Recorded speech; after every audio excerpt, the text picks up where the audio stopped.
Hi everyone, I'm Oliver. Welcome back to English Flash Talk.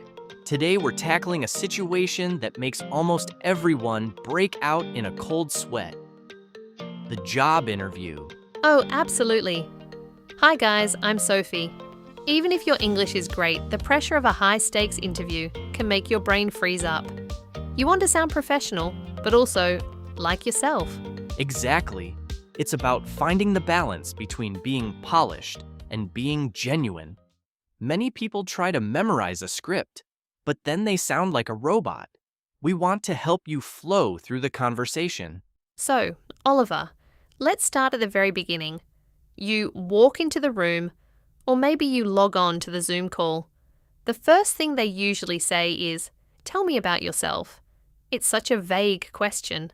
How do you even start? That's the classic opener. The biggest mistake people make is telling their whole life story. The interviewer doesn't need to know where you grew up or what your hobbies were 10 years ago. They want to know who you are as a professional. Right. So instead of going back to square one, I should focus on my recent track record, right? I like to use the past, present, future model. Past, present, future. That is a brilliant framework, Sophie. Explain how that works for our listeners. Sure. First, you mention a bit of your background, the past. Then, you talk about what you're doing right now, the present. And finally, you explain why you're excited about this specific role, the future. It keeps your answer concise and relevant. I love that. It cuts out the fluff. When you use this model, you start connecting the dots for the interviewer. You aren't just listing jobs. You're telling a story of how your experience led you to this exact office. Exactly. And speaking of experience, what about the language we use? I've noticed that in interviews we use a lot of action verbs, don't we? Oh, definitely. Words like coordinated, developed, managed, or implemented. These words pack a punch. They show that you took action and delivered results, rather than just being there. Pack a punch. I love that. It means the words have impact.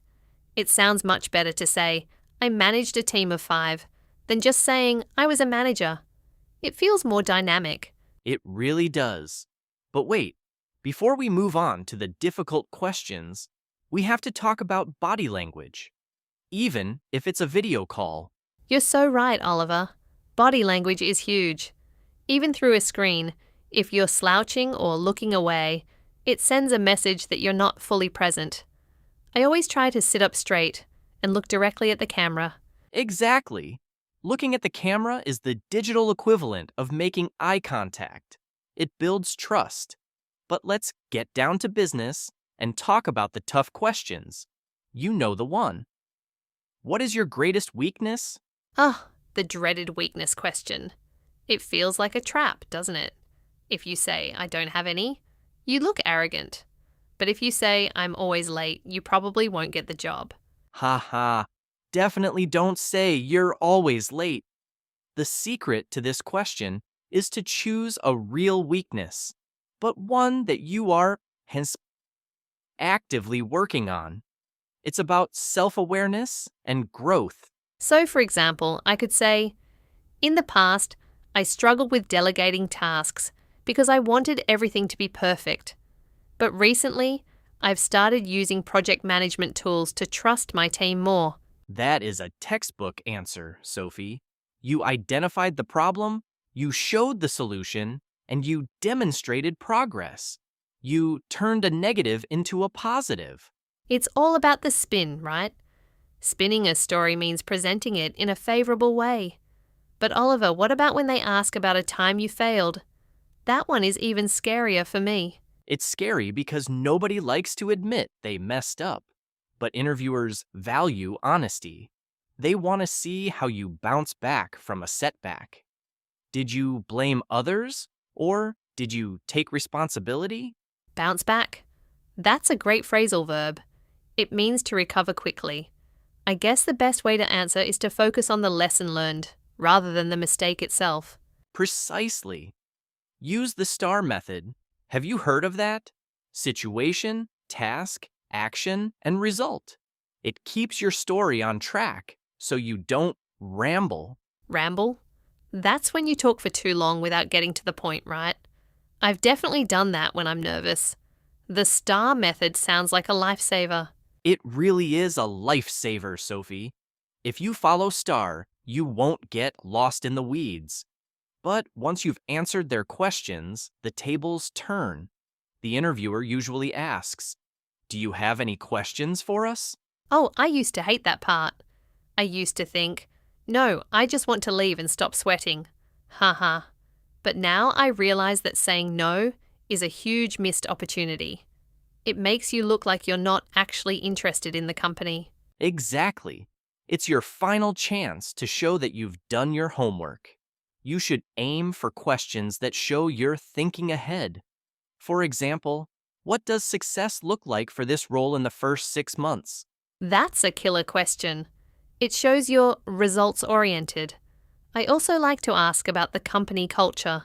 Something like, how does the team usually handle tight deadlines or collaborate on big projects? Who would excel and handle and collaborate? Great professional vocabulary. Those questions flip the script. Suddenly, you aren't just being examined, you are also evaluating them to see if they are a good fit for you. A good fit. That's so important. An interview is a two-way street. But Oliver, what about the language barrier? Sometimes I worry that if I stumble over a word or use the wrong preposition, they'll think I'm unqualified. That is a common fear. But here's the truth. In a global business environment, most people care more about clarity than perfection. If you can get your point across effectively, a small grammar slip-up won't deal break the interview. Get your point across. That's a key skill. So, if I forget a specific word, I should just keep moving and paraphrase, like we discussed in the Think in English episode. Exactly. Confidence is often more persuasive than perfect grammar. If you own your mistakes and keep the conversation flowing, you'll look much more competent than if you freeze up over a tiny error. Confidence is persuasive.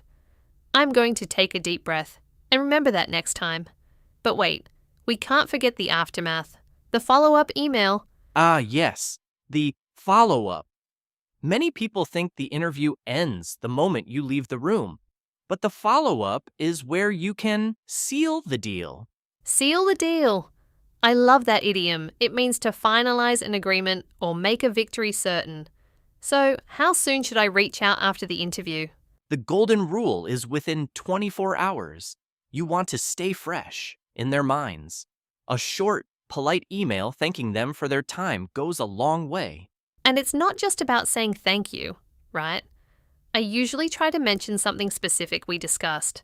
Like, I really enjoyed our conversation about the new marketing strategy. It shows I was paying attention. That is spot on. It makes the email feel personal rather than just a template you sent to 10 different companies. It reiterates your interest and shows you are detail-oriented. Reiterate. That's a fancy word for saying something again for emphasis. I like it. But Oliver, what if I don't hear back for a week? Should I panic and send 5 more emails? Haha, definitely hold your horses there, Sophie. Ghosting happens even in the professional world. If they gave you a timeline, wait until that time passes before you follow up again. Patience is a professional virtue, too. Hold your horses. Haha, okay, I'll stay calm. But it's hard. You put so much effort into the preparation, and then you just have to wait and see. It is hard, but look at it this way. Every interview is valuable experience.